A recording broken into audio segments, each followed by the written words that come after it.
अब तक आप लोगों ने पढ़ा। राहुल मन्नत के पीछे से परफेक्ट फिगर को देखते हुए अपने मन में बोलता है, क्या कमाल की लड़की है, एक रात के लिए अगर मुझे मिल जाए तो मजा आ जाए। और अगर इसके पति को इसमें इंटरेस्ट नहीं है तो मेरे लिए तो काम और भी आसान हो जाएगा। राहुल अपनी हवस भरे इरादों को कामयाब करने के लिए एक अपने मन में प्लान बनाने लगता है। अब आगे लंदन शहर में 31 मंजिला आलीशान बिल्डिंग, जिसके ऊपर बहुत ही खूबसूरत तरीके से सिंघानिया कॉर्पोरेशन लिखा हुआ था। उस बिल्डिंग के सामने 8 से 10 लग्जरियस गाड़ियां आकर रुकती हैं। तभी एक बॉडीगार्ड बीच वाली गाड़ी का जल्दी से आकर दरवाजा खोलता है। उसमें से प्रेम बहुत ही शान के साथ साथ उतरता है और अपने तेज कदमों के साथ अंदर जाता है।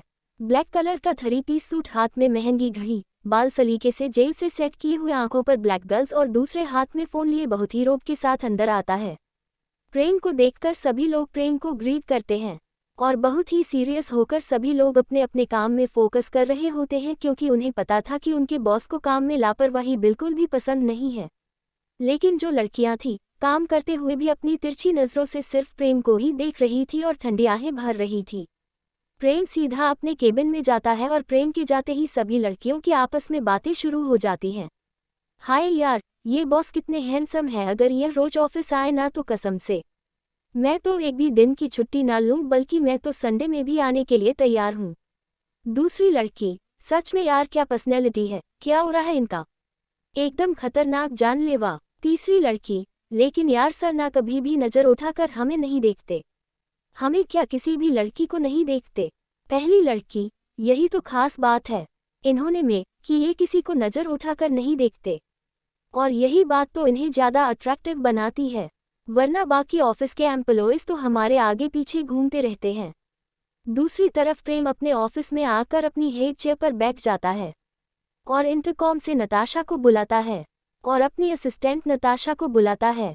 नताशा प्रेम के ऑफिस में जाने से पहले अपने मेकअप का टचअप करती है। जो बाल उसने बांध रखे थे उन्हें खोल लेती है और अपनी शर्ट के ऊपर के 3 बटन भी खोल लेती है, जिससे उसकी क्लीवेज साफ दिखाई देती है। और फिर अपने हाथ में एक नोटबुक एक पेन लेकर प्रेम के केबिन में जाती है। केबिन के बाहर खड़ी होकर नताशा एक बार फिर से मिरर में अपने आप को देखती है और फिर बहुत ही अदा से डोर नॉक करती है। अंदर से प्रेम की आवाज़ आती है, कमिंग। नताशा बहुत ही अदा के साथ चलते हुए प्रेम के सामने आती है, लेकिन प्रेम अपने लैपटॉप में घुसा रहता है। वह एक नज़र उठाकर भी सामने नहीं देखता। नताशा प्रेम के सामने खड़े होकर अपने चेहरे पर मुस्कान लिए प्रेम को ग्रीट करती है। Natasha, good morning sir. तो प्रेम नताशा की तरफ देखता है और जवाब में अपनी गर्दन हिला देता है और फिर प्रेम सीधा नताशा से पूछता है, हमारी न्यू कंपनी का काम कहाँ तक पहुँचा है, मुझे उसकी सारी अपडेट 10 मिनट के अंदर अपने टेबल पर चाहिए।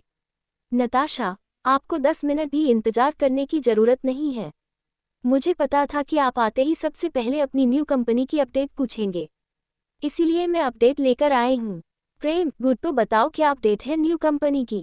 नताशा, सर बिल्डिंग का ऑलमोस्ट सारा काम खत्म हो चुका है और 3 दिन में ही सारा सेटअप भी वहां पर तैयार हो जाएगा, और जिस डेट को आपने ओपनिंग रखी है उस डेट से 2 दिन पहले ही आपको हमारी न्यू कंपनी रेडी मिलेगी। प्रेम, गुड, और ओपनिंग पार्टी में लंदन शहर के बड़े से बड़े बिजनेसमैन आएंगे, तो पार्टी की सारी तैयारी तुम देखोगी और किसी भी चीज़ की कोई कमी नहीं होनी चाहिए। नताशा, डोंट वरी सर, कोई कमी नहीं रहेगी। प्रेम, ओके, अब तुम जा सकती हो। प्रेम का डायरेक्टली उसे जाने के लिए बोल देना नताशा को अच्छा नहीं लगता और नताशा के चेहरे पर जो इतनी बड़ी स्माइल थी वो एकदम से गायब हो जाती है और नताशा का चेहरा लटक जाता है।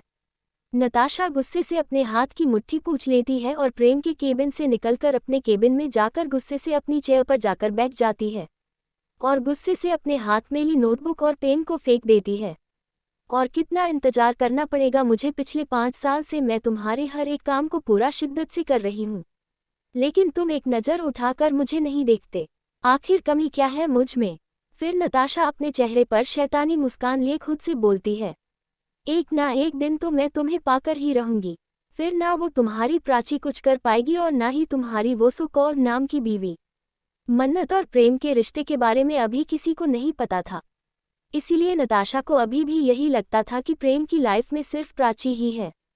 फिर नताशा अपने डोर से कुछ पेपर बाहर निकालती है और उन पेपर्स को देखते हुए बोलती है, प्राची को तो मैं जब चाहो तब आपकी ज़िंदगी से बाहर निकाल कर फेंक सकती हूँ, लेकिन मेरी असली प्रॉब्लम तो आपकी बीवी है। अच्छा खासा उस दिन आपका डिवोर्स हो जाता, लेकिन उसकी खूबसूरती ने आपको अपना दीवाना बना दिया। लेकिन वो भी आपको छोड़कर चली गई। फिर नताशा अपनी गर्दन पर अजीब तरीके से हाथ फेरते हुए बोलती है, अच्छा हुआ कि खुद ही आपको छोड़कर चली गई, वरना उसका भी बाकी लड़कियों की तरह वही हाल होता, जिन लड़कियों ने आपके करीब आने की कोशिश भी की है। फिर नताशा प्रेम की फोटो को अपने हाथ में लेती है और उसके होठों पर उंगली फिराते हुए उसके होठों को चूम लेती है। तुम नहीं जानते प्रेम, तुम्हें पाने के लिए मैंने क्या क्या छोड़ा है। पैसे की कमी नहीं है मेरे पास, तुम नहीं जानते मैं कितने बड़े बिजनेसमैन की बेटी हूँ। बस तुम्हारे करीब रहने के लिए तुम्हारी पर्सनल असिस्टेंट की जॉब कर रही हूँ, जबकि मेरे डैड मुझे अपनी कंपनी का सीईओ बनाना चाहते हैं। नताशा वापस से उन पेपर को अलमारी में रख देती है और फिर अपनी केबिन को पूरी तरह से रिमोट कंट्रोल से बंद कर देती है और फिर अपने बैग से एक इलेक्ट्रॉनिक डिवाइस निकालती है और उसे अपने पैरों के बीच में ले जाते हुए अपने अंदर लगा लेती है और रिमोट कंट्रोल से उस डिवाइस को स्टार्ट कर देती है। डिवाइस के स्टार्ट होते ही नताशा आंखें बंद करके प्रेम को याद करने लगती है और आहें भरने लगती है। नताशा इस वक्त प्रेम को अपने जिस्म के अंदर इमेजिन कर रहे थे और कुछ देर बाद उस इलेक्ट्रॉनिक डिवाइस से खुद को सेटिस्फाई करने के बाद नताशा गहरी सांस लेकर खुद से बोलती है, अभी तो इन मशीनों से काम चलाना पड़ता है, ना जाने कब तुम मेरी प्यास बुझाओगे। प्रेम के केबिन में प्रेम अपने काम में बहुत ज्यादा बिजी था कि तभी प्रेम का फोन बजता है और जब प्रेम फोन देखता है तो किसी अननोन नंबर से कॉल आ रहा था। अननोन नंबर देखकर प्रेम फोन कट कर देता है और फिर से अपना काम करने लगता है, लेकिन थोड़ी देर बाद फिर से प्रेम का फोन बजता है और उसी अननोन नंबर से कॉल आता है और प्रेम फिर से कॉल कट कर देता है। थोड़ी देर बाद में प्रेम की सभी बोर्ड मेंबर्स के साथ मीटिंग थी और वो मीटिंग चल ही रही थी कि तभी प्रेम का फोन फिर से बजता है और उसी अननोन नंबर से कॉल आता है और अब प्रेम उस नंबर से इरिटेट हो गया था। प्रेम फिर से कॉल कट कर देता है और अपनी मीटिंग कंटिन्यू करता है। मीटिंग खत्म हो जाती है और प्रेम अपने केबिन में फिर से काम करने लग जाता है, लेकिन फिर से उसी अननोन नंबर से दोबारा प्रेम को कॉल आती है और फिर से अननोन नंबर देखकर प्रेम कॉल कट कर देता है। प्रेम एक बहुत बड़ा बिजनेसमैन है और किसी आम आदमी के लिए प्रेम का नंबर निकालना एकदम नामुमकिन है। अगर प्रेम से किसी को मिलना है, बात करनी है या कोई भी मीटिंग करना चाहता है तो पहले उसे अपॉइंटमेंट लेनी होगी, उसके बाद ही वह इंसान प्रेम से मिल सकता है। इसीलिए प्रेम अपने प्राइवेट नंबर पर किसी अननोन पर्सन का फ़ोन नहीं उठाता था। प्रेम के पर्सनल नंबर पर कॉल या तो फैमिली मेंबर्स कर सकते थे या फिर उसके फ्रेंड या फिर ऑफिस में जो उसके बहुत ही ज़्यादा क्लोज या फिर इम्पॉर्टेंट पर्सन है, वही प्रेम को डायरेक्टली कॉल कर सकते थे। शाम के लगभग 4 बजे प्रेम का फ़ोन फिर से रिंग करता है और उसी अननोन नंबर से कॉल आता है, लेकिन इरिटेट होकर इस बार प्रेम फ़ोन उठा लेता है और बहुत ही गुस्से में बोलता है, हेलो। और तभी फ़ोन के दूसरी तरफ से एक बहुत ही प्यारी आवाज़ सुनाई देती है, हेलो। और प्रेम झट से वो आवाज़ पहचान जाता है कि ये उसकी प्यारी बीवी मन्नत है। प्रेम, वाइफी मन्नत जी, मैं आपको सुबह से कॉल कर रही हूँ, लेकिन आप मेरा कॉल ही नहीं उठा रहे। सच कहते हैं लोग, आप बाकी काम में बहुत ज़्यादा बिजी रहते हैं। मन्नत की बात सुनकर प्रेम के चेहरे पर स्माइल आ जाती है और फिर प्रेम मुस्कुराते हुए बोलता है, बिजी तो मैं बहुत रहता हूँ, काम भी बहुत सारा रहता है, लेकिन अगर ये पता होता कि ये नंबर तुम्हारा है और तुम मुझे याद कर रही हो तो सारे काम छोड़कर तुम्हारे पास आ जा। प्रेम की बात सुनकर मन्नत शर्मा जाती है। प्रेम आगे बोलता है, वैसे क्या बात है वाइफी, जो तुम मुझे सुबह से कॉल कर रही हो। मन्नत थोड़ा झिझकते हुए बोलती है, वो क्या आप आज थोड़ा जल्दी आ सकते हैं? अगर आपको कोई प्रॉब्लम ना हो, अगर आपको कोई ज़रूरी काम है तो कोई बात नहीं। आप प्रेम, तुमसे ज़रूरी मेरे लिए कोई काम नहीं है, लेकिन तुम आज मुझे जल्दी क्यों बुला रही हो? कुछ हुआ है क्या वाइफी? तुम ठीक तो हो? कोई प्रॉब्लम है? किसी ने कुछ कहा तुमसे? मन्नत, नहीं, कोई प्रॉब्लम नहीं है, मैं बस। इतना बोलकर मन्नत चुप हो जाती है तो प्रेम बोलता है, मैं बस क्या वाइफी? मन्नत झिझकते हुए बोलती है, मेरी कजन सिस्टर अर्चना और उसका हस्बैंड भी यहाँ लंदन में ही है और वो लोग भी इसी होटल में ही रुके हुए हैं। जब मैं आपको फ़ोन देकर वापस आ रही थी तभी मेरी उनसे मुलाकात हुई थी। फिर उन्होंने बोला कि आज रात का डिनर साथ में करेंगे और उन्होंने ये भी कहा कि मैं अपने हस्बैंड को कि आपको अपने साथ लेकर आऊँ। अगर आप साथ में चलेंगे तो मैं फिर आज का डिनर नहीं बनाऊंगी, लेकिन अगर आपको आने में लेट होगा तो मैं फिर आपके लिए डिनर बना के रखूंगी। और अगर आप नहीं भी आएंगे तो कोई बात नहीं, मैं उन्हें कोई ना कोई बहाना बना दूंगी। प्रेम कुछ सोचते हुए बोलता है, नहीं वाइफी, तुम्हें कोई बहाना बनाने की जरूरत नहीं है।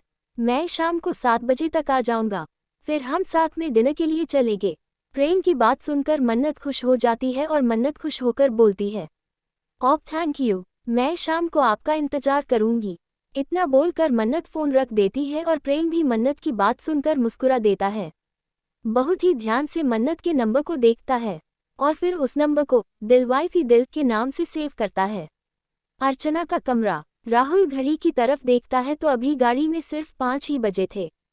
घड़ी को देखते हुए राहुल मन में बड़बड़ आता है।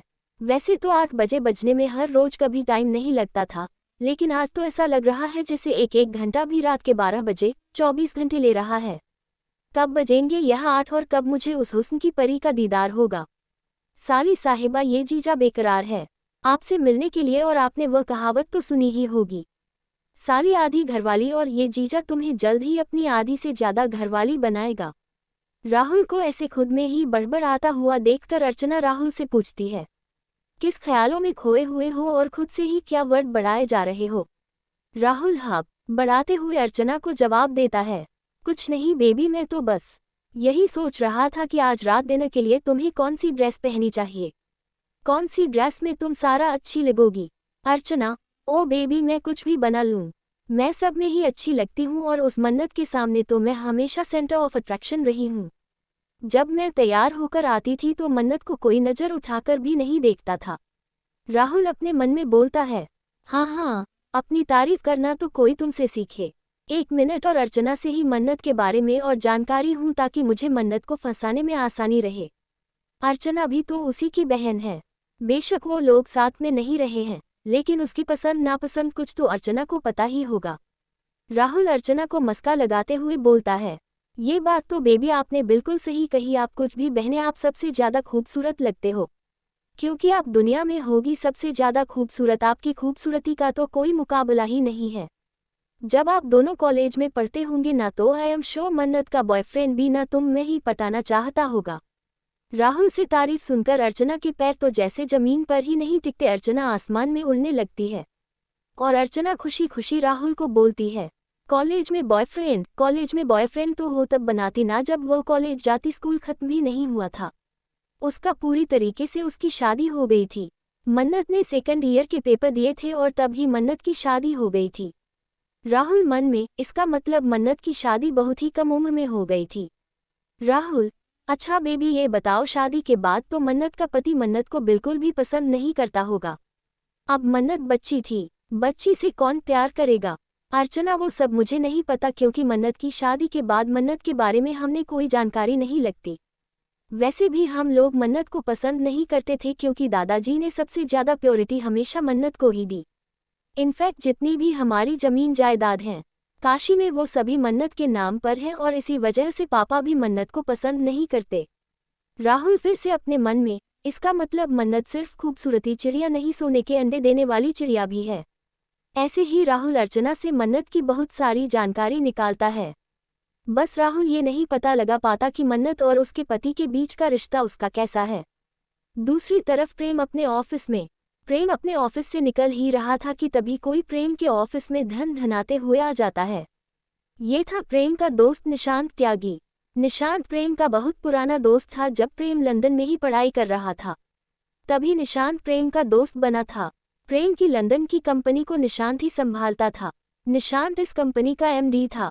निशांत चिल्लाते हुए आता है, ओए मेरे यार, तू लंदन कब आया, तूने मुझे बताया भी नहीं। वह तो मेरी पर्सनल असिस्टेंट ने मुझे कॉल करके बताया कि हमारी कंपनी के ओनर मिस्टर प्रेम सिंघानिया आज ऑफिस आए हैं। और इतना बोलकर निशांत प्रेम के गले लग जाता है, और तभी प्रेम निशांत को बोलता है, हाँ, तेरी पर्सनल असिस्टेंट ने तुझे अब बताया होगा ना कॉल करके कि मैं ऑफिस आया हूँ। वो बात और है कि मैं तो सुबह ही आ गया था। तेरी असिस्टेंट नहीं तुझे देर से बताया, और हमारे जनाब एमडी साहब कुछ ज़्यादा ही बिजी थे, इसीलिए सुबह से शाम हो गई, और जब मैं घर वापस जा रहा हूँ तब हमारे एमडी साहब हमसे मिलने आए हैं। प्रेम की बात सुनकर निशांत मुंह बनाते हुए बोलता है, तुझे पता, मुझे तेरी यही आदत सबसे ज़्यादा अच्छी लगती है। तुझे जो बोलना होता है तो उसके मुंह पर बोल देता है, सामने वाले की खड़े खड़े दर की धज्जियाँ उड़ा देता है। लेकिन कोई बात नहीं, तू हम जैसे बीवी बच्चे वालों का दर्द कहाँ है समझेगा। और वैसे भी तू होटल जाकर करेगा ही क्या, वहाँ का सड़ा सा खाना खाकर सो जाएगा। अरे मेरे साथ चल, आज मैं तुझे देसी कढ़ाई पनीर और नान की रोटी, आए हाय मजा आ जाएगा। चल तू मेरे साथ घर चल, आज मैं तुझे देसी तड़के वाला खाना खिलाता हूँ। प्रेम निशांत को कुछ कहने ही वाला था कि तभी प्रेम का फोन रिंग करने लगता है। और जब प्रेम फोन निकाल कर देखता है तो उस पर वाईफाई नाम शो हो रहा था, जिससे निशांत भी देख लेता है। प्रेम निशांत को एक उंगली दिखाकर बोलता है 1 मिनट, और फिर साइड में जाकर मन्नत से बात करता है। प्रेम, वाईफी, मन्नत, आपको कितना टाइम लगेगा आने में? प्रेम, बस 30 मिनट में तुम्हारे पास आ जाऊंगा। मन्नत, ओके आप आराम से आ जाए, मैं तो बस ऐसे ही पूछ रही थी। और इतना बोलकर मन्नत फोन काट देती है। प्रेम निशांत के पास आता है और कुछ बोलने वाला होता है कि उससे पहले ही निशांत प्रेम से बोलता है, निशांत यार मुझे सच सच बता, क्या मन्नत भाभी तेरे साथ लंदन आई है या फिर तूने उससे चांचुड़ी छिपकली प्राची से शादी कर ली? प्रेम, नहीं, मैंने प्राची से शादी नहीं की है, मन्नत ही मेरे साथ लंदन आए है। निशांत खुशी से प्रेम के गले लगते हुए बोलता है, फाइनली तुझे तेरा प्यार मिल गया। मेरे यार मैं तेरे लिए बहुत खुश हूँ। पता राधिका हर रोज तेरे बारे में पूछती है, आज तू मन्नत भाभी को भी साथ लेकर चल और साथ में सब डिनर करते हैं। राधिका निशांत की पत्नी थी और राधिका, निशांत और प्रेम तीनों ही कॉलेज में साथ में पढ़ते थे और वहीं पर तीनों की दोस्ती हुई थी और निशांत को राधिका बहुत पसंद आई थी, तो निशांत ने कॉलेज में एक दिन राधिका को प्रपोज कर दिया था और राधिका ने भी हाँ कर दिया था और इसीलिए दोनों ने शादी कर ली थी और आज दोनों ही अपनी शादीशुदा जिंदगी में बहुत खुश हैं। निशांत और राधिका दोनों को ही प्रेम के बारे में सब कुछ पता था। प्रेम की लाइफ में दो दोस्त उसकी जिंदगी में बहुत ही अहम थे, एक निशांत और दूसरा कुणाल। निशांत शादीशुदा था, इसीलिए लंदन में कंपनी संभालता था, लेकिन कुणाल तो अभी कुंवारा था, इसीलिए कुणाल हमेशा प्रेम के साथ ही रहता था। प्रेम मुस्कुराकर निशांत को बोलता है, आज तो डिनर पॉसिबल नहीं है, कल या परसों मैं मन्नत को लेकर तेरे घर पर डिनर के लिए जरूर आऊंगा। राधिका से कहना कि मेरी फेवरेट पाव भाजी जरूर बनाएं। आज मन्नत न किसी अपनी कजिन सिस्टर के साथ डिनर फिक्स कर लिया है और मुझे वहां जाना है। निशांत, अरे यार कोई बात नहीं, आज नहीं तो कल और कल नहीं तो परसों, और वैसे भी बीवियों को नाराज नहीं करना चाहिए, क्योंकि अगर बीवी नाराज हुई तो समझ लो आफत आ गई बेटा। कभी कभी खाना कपड़े कुछ नहीं मिलते घर में, बस देखते जाओ, अभी अभी तो शुरुआत हुई है। निशांत की बात पर मुस्कुराकर प्रेम उसके पेट में हल्का सा घुसा मार देता है और निशांत पीछे होते हुए जोर से हंस पड़ता है, तो प्रेम निशांत का बोलता है, चल ठीक है मैं चलता हूँ, कल मिलता हूँ, और तू सुबह बेटा अगर तू टाइम पर नहीं आया ना तो मैं तुझे इस ऑफिस से धक्के मारकर बाहर निकाल लूंगा। आप समझा? तो निशांत अपने दोनों हाथ जोड़कर नीचे झुकते हुए बोलता है, हाँ हाँ मेरे बाप, कल मैं टाइम से आ जाऊंगा। और फिर प्रेम वहां से निकल जाता है और निशांत भी खुशी खुशी अपने घर के लिए निकल जाता है। अर्चना आज ये सोचकर तैयार होती है कि मन्नत को नीचा दिखाएगी। अर्चना आज मन्नत को बताएगी कि मेरा पति कितना हैंडसम है और उसका पति थोंदूराम। तुम्हारी वजह से विजय ने मुझे मना किया था, लेकिन देखो ना तो से तुम मिली और ना ही कोई और बैठा है कुंवारा अभी तक। और राहुल ये सोचकर तैयार हो रहा था कि मन्नत और उसके पति के बीच में कुछ खास अच्छे रिश्ते नहीं होंगे। साली साहिबा, सही मायने में आज तो पहली मुलाकात है, धीरे धीरे हम आपको अपने जाल में ऐसा फंसाएंगे कि तुम चाह कर भी नहीं निकल पाओगे। और मन्नत यह सोचकर खुश थी कि आज पहली बार मन्नत प्रेम के साथ अपनी किसी रिश्तेदार के साथ डिनर करने वाली है। आज उससे कोई फालतू सवाल नहीं पूछेगा, क्योंकि आज उनके सारे सवालों के जवाब उन्हें खुद मिल जाएंगे। इसीलिए मन्नत आज अपने आप को बहुत अच्छे से तैयार करती है। मन्नत ने आज चॉकलेटी कलर की साड़ी पहनी थी, जिसमें ब्लैक कलर का बॉर्डर और बीच बीच में ब्लैक कलर के डायमंड के फूल बने हुए थे। बालों को हल्का कली करके खुला छोड़ा हुआ था। आंखों में आईलाइनर और गहरा काला काजल, होठों पर लाल रंग की लिपस्टिक, माथे पर एक ब्लैक नग वाली बिंदी और बहुत ही लाइट मेकअप। कानों में ब्लैक डायमंड इयररिंग्स, हाथों में ब्लैक चूड़ी और मांग में प्रेम के नाम का मंगलसूत्र। और हमारी मन्नत का हर ढहाने के लिए तैयार, इस बात से अनजान कि उसका ये रूप देखकर न जाने कितने लोग उसके दीवाने होने वाले हैं और घायल भी। और यही खूबसूरती आज रात उस पर कहर बनकर गुजरेगी। मन्नत रेडी हो चुकी थी और बस प्रेम के आने का इंतजार कर रहे हैं। मन्नत बाहर हॉल में ही प्रेम का इंतजार कर रही थी कि तभी मेन गेट खुलता है और प्रेम अंदर आता है। और जैसे ही प्रेम की नज़र मन्नत पर जाती है तो उसी पर ठहर जाती है। मन्नत प्रेम को बला की खूबसूरत लग रही थी। इतनी खूबसूरत कि शायद ही कोई इतनी खूबसूरत लड़की आज तक उसने देखी है। मन्नत को देखकर अब प्रेम का दिन पर जाने का बिल्कुल भी नहीं कर रहा था। प्रेम का मन कर रहा था कि अभी मन्नत को अपनी बाहों में उठाए और सीधा बेडरूम में ले जाए। लेकिन मन्नत में प्रेम से इतने प्यार से रिक्वेस्ट की थी और वो भी पहली बार, इसीलिए प्रेम का दिल नहीं दुखाना चाहता था। प्रेम मन्नत के पास आता है और मन्नत की कमर में हाथ डालकर उसे खुद से चिपका लेता है और बहुत ही सदक्टिव तरीके से मन्नत के कान में बोलता है, वाइफी कल रात तो तुमने मुझे रोक दिया था, लेकिन आज रात मुझे रोकने की गलती से भी मत करना। मन्नत, ये आप कैसी बातें कर रहे हैं, छोड़िए मुझे। अपनी खूबसूरती का कहर तुम हम पर बरसाओ और उसके बाद तुम चाहती हो कि हम अपनी हद में रहे। मोहब्बत में कोई इतना शरीफ भी नहीं होता। दिन के बाद आज रात अपने आप को अच्छे से तैयार कर लेना, क्योंकि आज रात में रुकने वाला नहीं। मन्नत हैरानी से आंखें बड़ी करके प्रेम को देखने लगती है। प्रेम मन्नत की तरफ आए ब्लिंक करके कमरे में चला जाता है।